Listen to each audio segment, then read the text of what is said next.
Hey everyone, welcome back. In this video, I'm going to show you how to delete a Facebook account without needing the password, email, or username.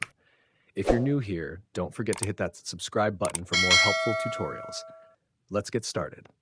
First, open the Facebook app on your phone or desktop. Make sure you're logged into an account that you'll use to report the profile you want to delete. Next, use the search bar at the top to locate the account in question.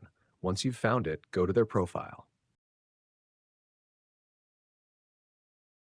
Now, tap the three dots on the profile page. From the menu that appears, select Report Profile.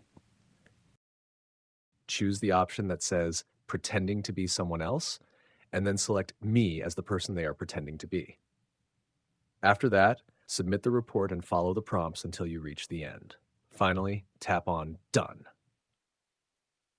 Here's the important part.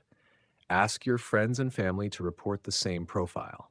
When multiple people submit reports, Facebook is more likely to take action quickly. Keep in mind that this process might take a few days for Facebook to review and decide whether to disable or delete the account. And that's it.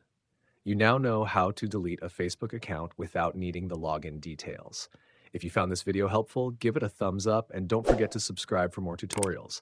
Got questions? Drop them in the comments below. Thanks for watching, and I'll see you in the next video.